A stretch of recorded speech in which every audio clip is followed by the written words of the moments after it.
Welcome back to city news. తెనాలిలో April 16న cinema ఆడిషన్లు పెడుతున్నట్లుగా వస్తున్న వార్తలకు మూవీ ఆర్టిస్ట్ అసోసియేషన్ ఆంధ్రప్రదేశ్ 24 విభాగాల యూనియన్కు ఎలాంటి సంబంధం లేదని మా ఏపీ వ్యవస్థాపకులు సినీ దర్శకులు దిలీప్ రాజా తెలిపారు. స్థానిక మా ఏపీ కార్యాలయంలో గురువారం ఏర్పాటు చేసిన విలేకరుల సమావేశంలో మాట్లాడుతూ నూతన నటీనటుల కోసం మా ఏపీ ఆడిషన్లు పెట్టదని స్పష్టం చేశారు.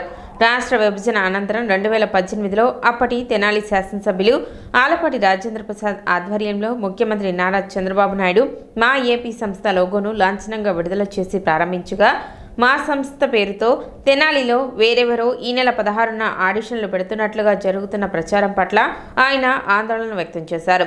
2018లో మాకు రిజిస్టర్ అయిన టైటిల్ను వేరొకరికి అదే టైటిల్ ఏ విధంగా వర్తిస్తుందని ఆయన సంబంధిత అధికారులను ప్రశ్నించారు.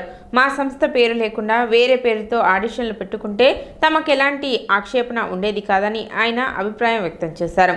ప్రజలు తప్పుదోవ పడకుండా ఏప్రిల్ 16న తెనాలిలో ఆడిషన్లు పెడుతున్నట్లుగా జరుగుతున్న ప్రచారం తమ సంస్థ మా ఏపీ చేస్తున్నది ఎంత మాత్రం కాదని దిలీప్ రాజా వివరించారు. రాష్ట్రంలో రోజు ఎన్నో ఫోన్లు తనకు వస్తున్న నేపథ్యంలో ఇప్పుడే కాదు వేరెప్పుడూ కూడా తమ సంస్థ ఆడిషన్లను నిర్వహించదని ప్రజలకు ఆయన తెలిపారు. సమావేశంలో దర్శకుడు మణివరన్, నటుడు మిలిటరీ ప్రసాద్ పాల్గొన్నారు.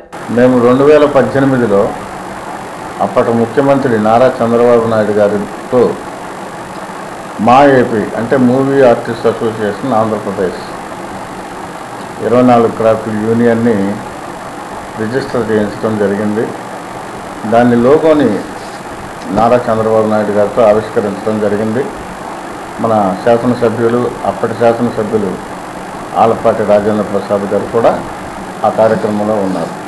అప్పటి నుంచి 7 సంవత్సరాలు నిరాటంకంగా ప్రతి ఆదివారం ప్రతి వారంలో 1-2 సార్లు మేము ప్రభుత్వానికి కొన్ని విజ్ఞప్తులు చేస్తూ ఉన్నాం. ఆంధ్రప్రదేశ్లో సినిమా పరిశ్రమ అభివృద్ధి కావడానికి ఏం చేయాలి అనే సూచనలు సలహాలు మేము ప్రభుత్వానికి పంపిస్తున్నాం.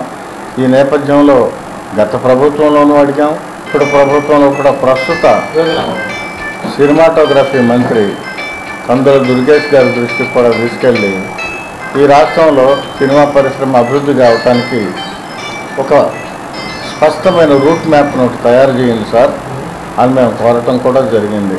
ఎందుకంటే యూనియన్ పెట్టుకున్న తర్వాత మేము ఖాళీగా ఎప్పుడూ లేము. ఎప్పుడు సినిమా పరిశ్రమ గురించే ప్రభుత్వానికి it is the voice of మా ఏపీ.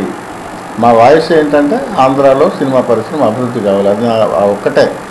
చాలా చోట్ల అనంతపూర్, తిరుపతి, ఒంగోలు, విజయవాడ, విశాఖపట్నం, రాజమండ్రి ఇలాంటి టౌన్స్లో కొంతమంది సినిమాలకి మేము తీసుకుంటామని ఆడిషన్స్ పెడుతున్నారు. సరే, అది ఎవరిష్టం వాళ్ళది, ఇష్టమైన వాళ్ళు వెళ్తారు. అయితే అధిక శాతం ఈ ఆడిషన్ల శాతంలో అధిక శాతం ఏం జరుగుతుంది అన్నది ఒకసారి ఆడిషన్కి వెళ్ళి వచ్చిన వాళ్ళకి మాత్రమే తెలుస్తుంది. అంటే మాది మా ఏపీ ఆల్రెడీ రిజిస్టర్ అయి ఉంటే మా సంస్థ పేరుతోనే వేరే వాళ్ళు ఈ నెల 16వ తారీఖున ఆడిషన్స్ తెనాలిలో పెడుతున్నారు. ఇది మీరు పెడుతున్నారా అని నాకు నిన్నటి నుంచి ఒకటే ఫోన్లు. ఎవరైతే ప్రజలు అడుగుతున్నారో నేను ఐఎమ్ గివింగ్ వెరీ క్లారిఫికేషన్.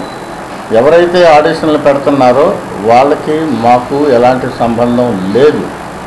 ఆ మా ఏపీతో వస్తున్న ప్రచారం అవుతున్న వార్తలు ఏమైతే ఉన్నాయో అవి మేము చెప్తున్నాయి కాదు. మేము ఆ వార్తలు ఇవ్వలేదు, మేము ఆడిషన్లు పెట్టలేదు. ఎవరైతే ఈ నెల 16వ తారీఖున మా ఏపీ పేరుతో ఆడిషన్లు పెడుతున్నారో దానికి మాకు ఎలాంటి సంబంధం లేదు. మా ఏపీ ఇది 2018లో రిజిస్ట్రేషన్ చేయించాం. అప్పటి ముఖ్యమంత్రి నారా చంద్రబాబు నాయుడు గారు రిలీజ్ చేసిన లోగోను రిలీజ్ చేశారు. అప్పటి గౌరవ శాసనసభ్యులు మన ఆలపాటి రాజేంద్ర ప్రసాద్ గారు కూడా ఫోటోలో ఉన్నారు. ఖాతాదారులకు బ్యాంకు రుణాలు సులభంగా అందించేందుకు సరళతరమైన విధానాన్ని భారతీయ స్టేట్ బ్యాంక్ రూపొందించిందని, ఈ అవకాశాన్ని చక్కటి వ్యాపారం అర్హత గల ప్రతి ఒక్కరూ సద్వినియోగం చేసుకోవాలని స్టేట్ బ్యాంక్ ప్రాంతీయ అధికారి వివి జగదీష్ కుమార్ అన్నారు. స్టేట్ బ్యాంక్ రీజనల్ ఆఫీస్ ఆధ్వర్యంలో స్వర్ణ ఇన్ హోటల్లో జీఎస్టీ ప్రాక్టీషనర్స్ తో బ్యాంక్ నూతనంగా ప్రారంభించిన బీఆర్ఈ రుణాల విధి విధానాలను వివరించేందుకు ఏర్పాటు చేసిన సమావేశానికి ఎస్బీఐ రీజనల్ మేనేజర్ వివి జగదీష్ కుమార్ ముఖ్య అతిథిగా పాల్గొని ప్రసంగించారు. జగదీష్ కుమార్ తన ప్రసంగాన్ని కొనసాగిస్తూ ఎస్బీఐ పోర్టల్లో రుణాలు కావాల్సిన ఖాతాదారులు స్వయంగా తమ వివరాలను ఈ పోర్టల్ ద్వారా నమోదు చేసుకుని సత్వరమే రుణం పొందగలరని తెలిపారు. ఎస్ఎంఈ శాఖ చీఫ్ మేనేజర్ భరద్వాజ్ మాట్లాడుతూ ఈ పథకం ద్వారా 10 లక్షల నుండి 5 కోట్ల వరకు రుణం పొందవచ్చునని తెలిపారు. సభకు అధ్యక్షత వహించిన ఆడిటర్స్ అమర గోపాలకృష్ణ, విశిష్ట అతిథులుగా సభలో పాల్గొన్న సూర్యనారాయణ, రవిశంకర్, నరేంద్ర తమ ప్రసంగాలలో జీఎస్టీ సబ్మిట్ చేసే ప్రతి వ్యాపారస్తులు ఈ నూతన విధానాన్ని సమగ్రంగా తెలుసుకుని తేలికగా రుణాన్ని పొందవచ్చునని తెలిపారు. ఈ కార్యక్రమాన్ని చీఫ్ మేనేజర్ అజ్గర్ అలీ స్వాగతం పలుకగా బ్యాంక్ అధికారి కర్లా శ్రీనివాసరావు వందన సమర్పణ చేశారు. ప్రాంతీయ కార్యాలయ అధికారులు ప్రవీణ్, శ్రీనివాసరావు, మార్స్పేట శాఖాధికారి మల్లికార్జునరావు, వివిధ శాఖాధికారుల మేనేజర్లు, సిబ్బంది పాల్గొన్నారు. ఆడిటర్స్ మీట్ కండక్ట్ చేయడం జరుగుతుంది. ఆడిటర్స్ అంటే రెస్పెక్టెడ్ పర్సన్స్, వాళ్ళు ఇస్తే కానీ మేము బిజినెస్ స్టార్ట్ చేయలేము. బిజినెస్ అవ్వాలి అంటే auditors certificate, auditors balance sheet, profit analysis ఒక బిజినెస్ పర్సన్స్ కావాలి. కాబట్టి they are the important persons and they are the important chain in this process of banking. అందువల్ల ఈ ఆడిటర్స్ మీట్తో స్టార్ట్ చేస్తున్నాం మేము బిజినెస్. మా తెనాలి రీజియన్ తరఫు నుంచి all the auditors we cordially invited for this get together, and this is just a beginning. ఈ beginning ముందరికి in a cordial, ఎందుకంటే వాళ్ళు ఇస్తున్న బిజినెస్ పర్సన్స్కి మనీ పరంగా మేము సహకరిస్తాం and balance sheet and papers పరంగా మా ఆడిటర్ సహకరిస్తారు. That is a coordination meeting ఓవరాల్గా చెప్పుకోవాలంటే. ఇవాళ రోజున స్టేట్ బ్యాంక్ ఆఫ్ ఇండియా వాళ్ళ ఈ ఐటర్స్ మీట్ జరిగి మా ఐటర్లను చూసి వారికి సంబంధించిన విషయాలను కూడా చెప్పారు. ఇది చాలా సంతోషకరమైన విషయం. ఇటువంటి కండక్ట్ చేసినందుకు వాళ్ళందరికీ మా కృతజ్ఞత, అభినందనలు. బ్యాంక్కి మా సపోర్ట్ ఎప్పుడు, మా ఐటర్ సపోర్ట్ ఎప్పుడు ఉంటుంది. వాళ్ళు చేసే ప్రతి అంశానికి కూడా మేము చాలా అభివృద్ధి చేయడానికి ప్రయత్నం చేస్తాం. తెనాలి సోమసుందరపాలెం వద్ద గురువారం రోడ్డు ప్రమాదం సంభవించింది. ఈ ప్రమాదంలో ఆటో కారు ఢీకొనగా కారు పాక్షికంగా దెబ్బతింది. వివరాల్లోకి వెళితే కంటన్రాజ్ కొండూరుకు చెందిన ఆటో డ్రైవర్ షేక్ బాజీ ఉదయం వంకాయల్లో లోడ్ వేసుకుని తెనాలి మార్కెట్కు వచ్చి లోడ్ పూర్తి చేసుకుని తిరిగి తన ఊరు కంటన్రాజు కొండూరు వెళుతుండగా తెనాలి విజయవాడ బైపాస్ మీద సోమసుందరపాలెం దగ్గర ఆగి ఉన్న కారుని వెనక నుండి ఢీకొట్టడంతో కారు వెనక భాగం దెబ్బతినడంతో పాటు ఆటో డ్రైవర్కు స్వల్ప గాయాలు అయ్యాయి. ఆటో డ్రైవర్ మార్గమధ్యంలో మద్యం సేవించి ఉండడంతో ప్రమాదం సంభవించినట్లు స్థానికులు తెలిపారు. కారులో ఎవరికి ఏ ప్రమాదం లేదు. చికిత్స నిమిత్తం ఆటో డ్రైవర్ బాజీని తెనాలి గవర్నమెంట్ హాస్పిటల్ తరలించడం జరిగింది.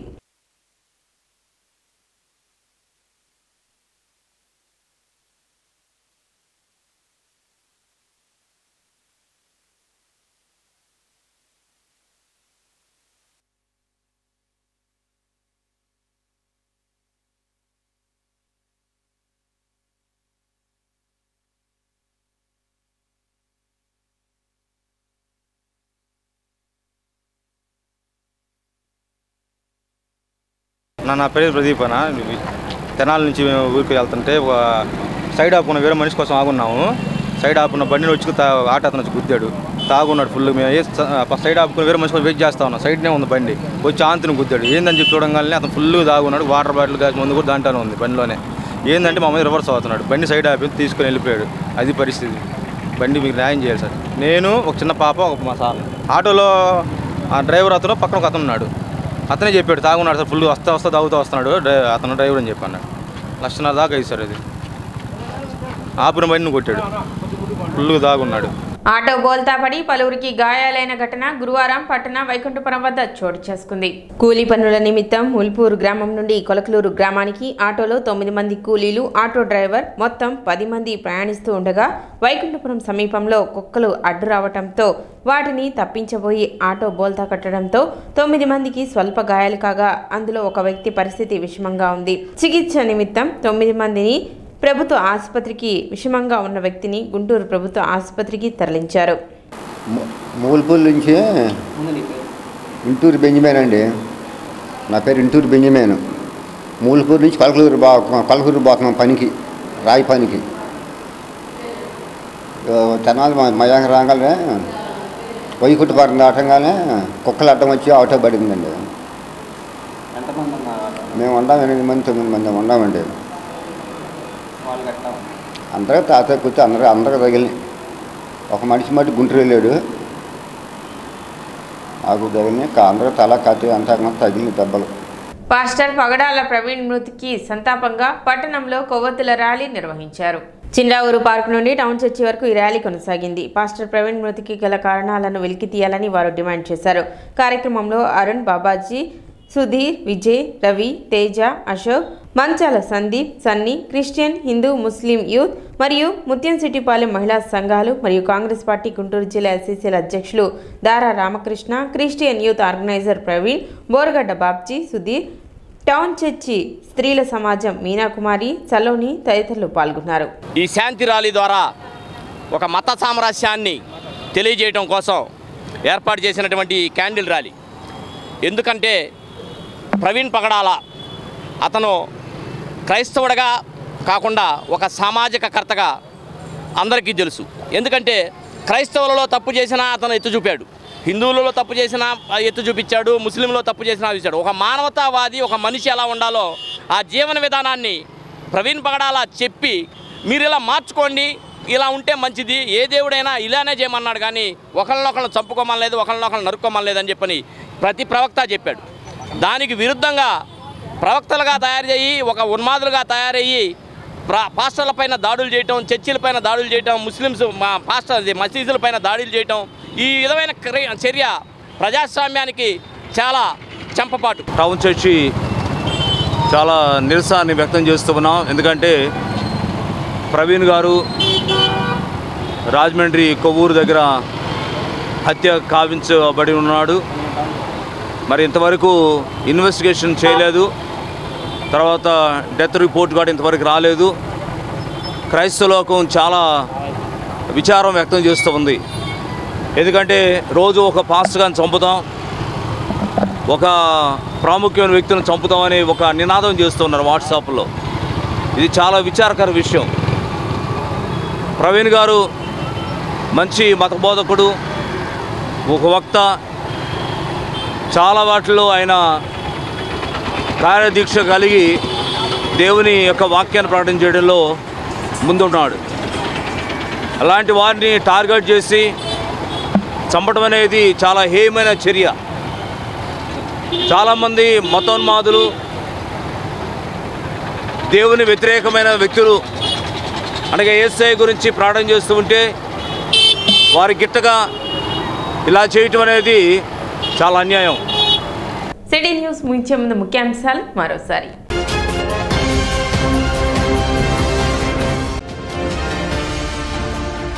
రైతులకు మేలు చేకూర్చడమే ఈ సర్వే ప్రధాన లక్ష్యం. తహసీల్దార్ గోపాలకృష్ణ.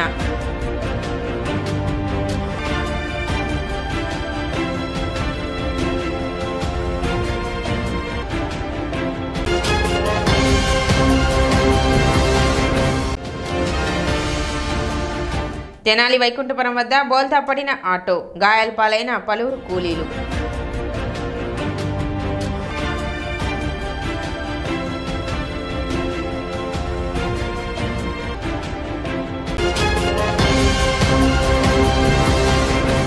సిటీ న్యూస్ ఇంతటితో సమాప్తం. నమస్కారం.